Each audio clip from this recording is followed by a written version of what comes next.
In medieval Scotland, there was a phrase that could terrify even a king.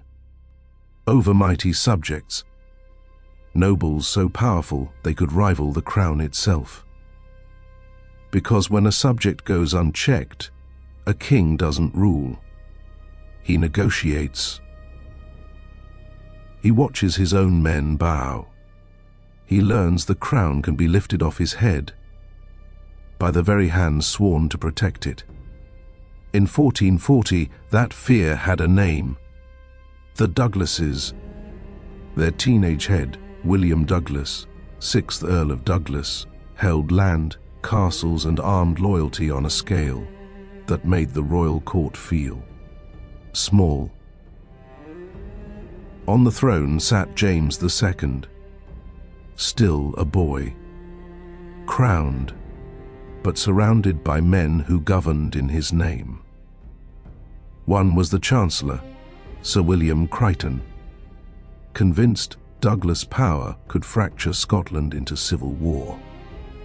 And behind the Douglas brothers stood their uncle, Douglas the Gross, close enough to benefit if the line ever broke. That winter, an invitation went out. A dinner inside Edinburgh Castle, and Scotland held its breath. Because when overmighty subjects enter a king's home, the real question isn't who wears the crown.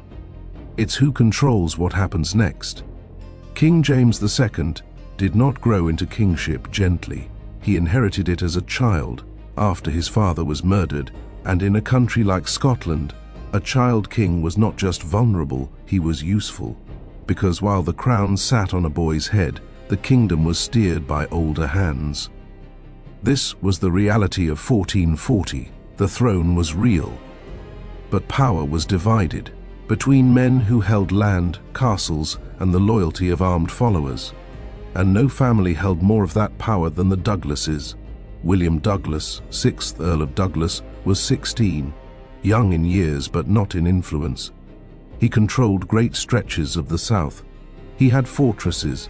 He had men who would ride for him because they feared him and because they owed him. In a medieval kingdom, that kind of loyalty mattered more than law. And William didn't arrive alone. His younger brother David was beside him, still a boy, not a political player in his own right, but bound to the same name. In noble power struggles, innocence doesn't always protect you. Sometimes it simply makes you easier to remove. Watching all of this from the king's side was Sir William Crichton, Chancellor of Scotland. Crichton was not the type to speak in poetry, he spoke in outcomes. To him, the Douglases weren't merely strong, they were becoming overmighty. And when a subject becomes overmighty, a kingdom doesn't simply disagree with him. A kingdom fractures, or it bleeds. And hovering close to the brothers' shadow was their uncle, Douglas the Gross. He wasn't the one sitting on the throne. He wasn't the one being tested at court. But he was close enough in blood that if Douglas' power shifted, if something happened to the brothers, another man could rise in their place without lifting a sword. One more force, older than titles, older than grudges, the rule of hospitality. In medieval Scotland, a great hall was not just a room, it was a promise. If you were invited under a noble roof, especially the king's roof, you were protected. A feast wasn't just a meal, it was a public signal. You are safe here. Which is why the invitation that winter looked, on the surface, almost ordinary. A dinner inside Edinburgh Castle, a display of unity, a polite meeting between the crown and the most powerful boys in Scotland. No battlefield, no siege, no warning banners, just candlelight, ceremony. And the quiet tension of men who knew that sometimes the most dangerous place in a kingdom is the place where everyone pretends nothing is wrong. Because when hospitality becomes a weapon, the victim doesn't realize it at the gate. They realize it only when the doors close behind them. Edinburgh Castle had seen war, famine, betrayal, everything a kingdom could survive. But that night, the great hall looked peaceful. Candles along the walls, servants moving quietly, the soft clink of plates, the practiced ease of nobles pretending they trusted one another. At the center sat King James II, 10 years old, crowned, and watched. Across from him sat William Douglas, 6th Earl of Douglas, 16, already carrying himself like a man who expected obedience. And beside William sat his younger brother David, smaller, younger, quieter. Not a rival to the throne, not a commander, not a threat in any obvious way, just a boy tethered to the same name. For a moment, the dinner performed exactly as it was meant to, a show of unity, a ritual of hospitality, a message to the kingdom: the crown and the Douglases can share the same table. But beneath the warmth, something in the room was cold, faces held too still, words chosen too carefully, the kind of calm that feels less like peace and more like preparation. And there was an absence at that table that mattered.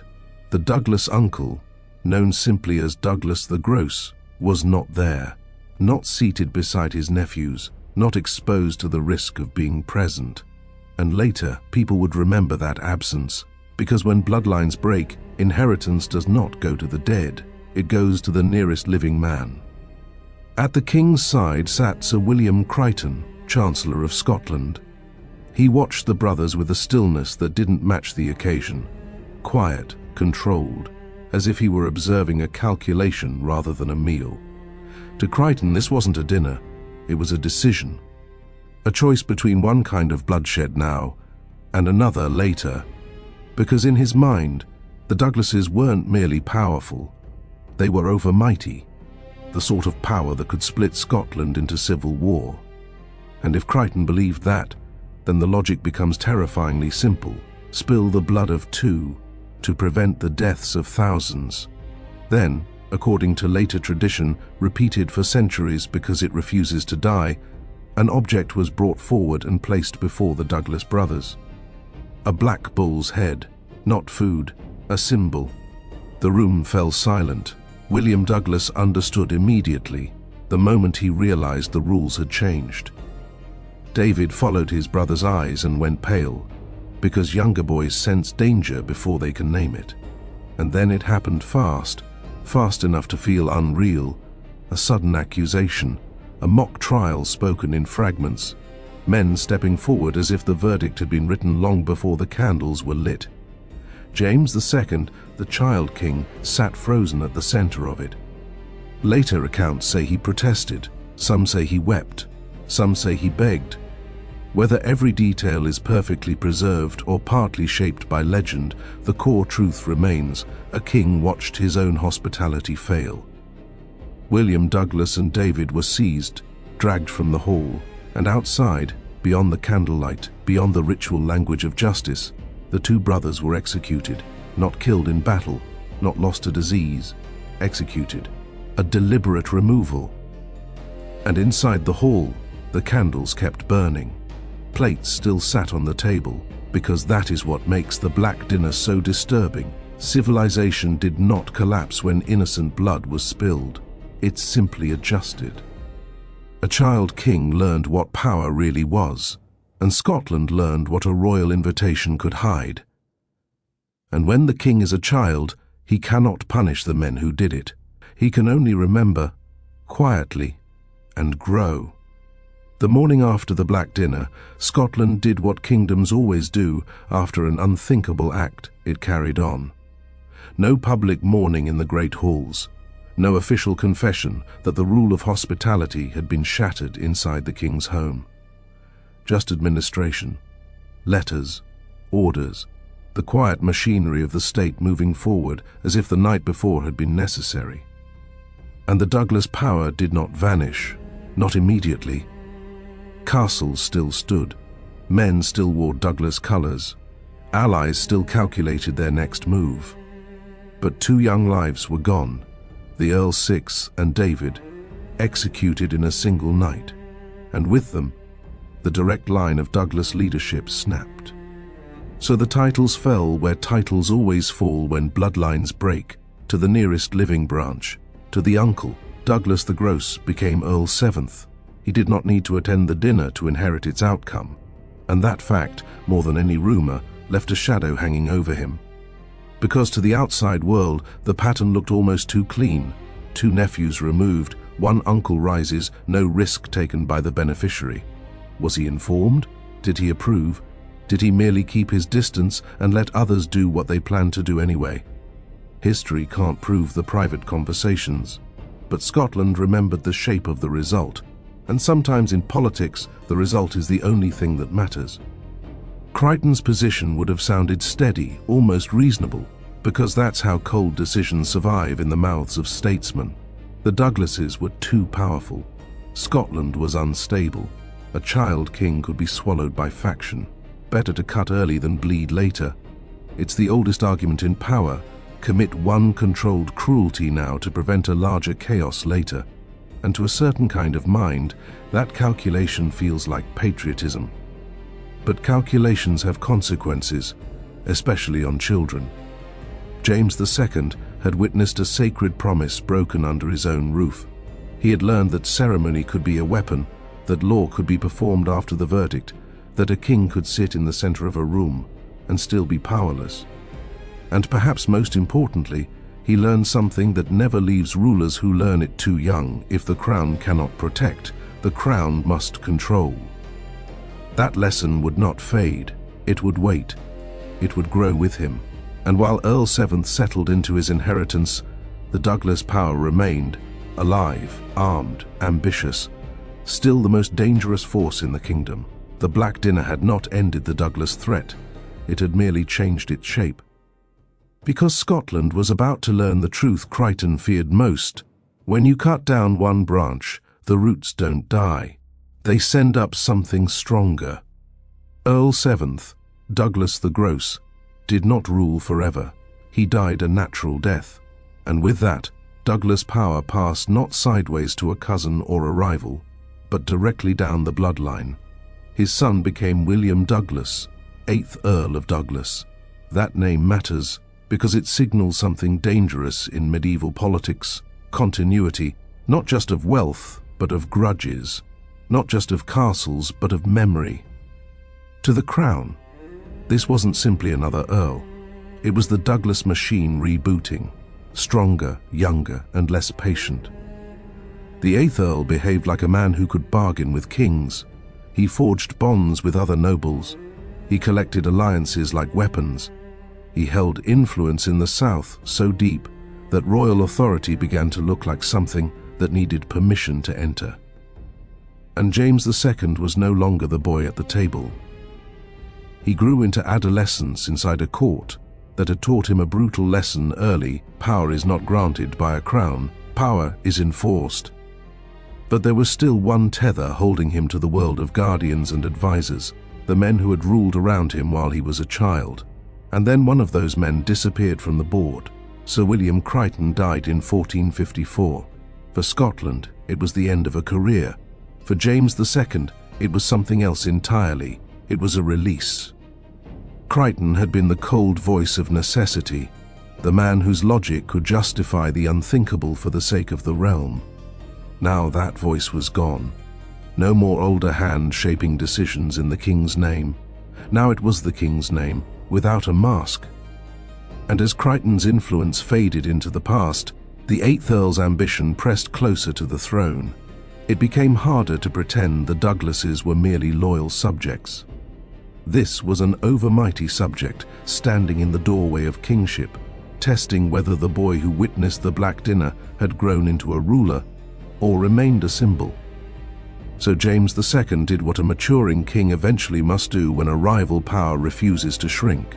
He summoned the 8th Earl to a castle, to a meeting under protection, to a place where ceremony could either bind the kingdom together or break it again. Stirling. And Scotland, remembering Edinburgh, held its breath. Because when the king invites an overmighty subject into his house, history asks the same question twice. Will this be reconciliation, or the moment the crown finally strikes back? Stirling Castle did not feel like Edinburgh. Different stone, different air. But castles share the same truth. Promises are spoken inside them and broken inside them. In 1452, William Douglas, 8th Earl of Douglas came to Stirling under safe conduct, the same kind of protection that had once made Edinburgh feel harmless. James II was no longer 10. He was a young king now, old enough to understand exactly what was being tested. The king demanded one thing, that the 8th Earl break his bonds with rival nobles, alliances that threatened royal authority and made the Douglas faction feel untouchable. The Earl refused, and in that refusal was the old message that overmighty subjects always send: you may wear the crown, but you are not the only power here. For James II, this wasn't just politics, it was memory. A 10-year-old boy frozen at a table while 2 brothers were dragged away, a king forced to witness hospitality turning into a weapon, a childhood lesson that said, if you do not control the rules will be used against you. So James II acted. He drew a dagger and he stabbed the 8th Earl, not through a whisper campaign, not through a slow legal trap, not through men acting for the king, by the king's own hand. Courtiers rushed in and finished what the moment had begun, because once blood is spilled in a castle, the system moves fast to close around it, to turn violence into order. When it was over, the 8th Earl lay dead. And only then, only after the deed, did the shape of history become unmistakable. A Douglas enters a castle under protection. A king confronts him, a promise collapses, and blood seals the outcome. Later generations reached back to the first horror in Edinburgh to name this one, not because the details matched perfectly, but because the meaning did. Only after Stirling did people begin to call it what it had become, the Second Black Dinner. Because the boy who may have shed tears at Edinburgh had now spilled blood at Stirling. But killing one earl does not kill a dynasty. The Douglases still had brothers, castles and men who would not accept Stirling as the end. Stirling was not received as a final lesson. It was received as an insult written in blood. The 8th Earl was dead, but Douglas power was never just one man. It was a network: brothers, captains, allied lords, fortified land, and decades of loyalty that didn't vanish because a king used a dagger. So the family struck back. The surviving Douglas leaders rallied supporters and moved quickly, because speed matters after a killing like Stirling. Retaliation followed, raids, intimidation. The message being sent across Scotland that the crown had crossed a line, and the Douglases would answer. This is what happens when an overmighty subject is finally challenged. The kingdom doesn't sigh in relief, it braces for civil war. And Scotland teetered on the edge of the very future Crichton once feared. Only now Crichton was gone, and the decision belonged entirely to James II. The king could not undo Stirling, he could only finish what Stirling had started. And to finish it, James II would do something colder than a dagger. He would use Parliament and law to erase Douglas power from the kingdom itself. A dagger can kill a man, but it cannot kill a system. James II understood that now. If the Douglases were allowed to remain merely rivals, they could regroup forever, rising again under new names, new alliances, new banners. So the king moved from violence to something colder, legitimacy. He summoned Parliament, and he changed the story Scotland was allowed to tell about the Douglases. They were no longer a powerful family in dispute with the crown. They were declared traitors. That single word mattered more than an army, because once a house is named traitor, the kingdom is permitted, legally, publicly, permanently, to treat it like a threat that must be removed. The result was predictable and ruthless. Douglas lands were targeted, strongholds were seized, supporters were hunted, pressured, bought off, or broken. And then came the decisive turning point, 1455, when the conflict stopped being a contest of prestige and became a contest of survival. A major Douglas force was defeated in battle. The Douglas network cracked. One leading brother was killed, another was captured and executed, and the final head of the line, Earl 9th, did what overmighty subjects do when the board collapses beneath them. He escaped to England. Not a heroic retreat, an exile, a flight across the border to survive. And with the Earl 9th gone, the Douglases lost what mattered most, the ability to hold Scotland. Their lands were confiscated, their authority dismantled. The crown absorbed what had once threatened it. This wasn't a single victory.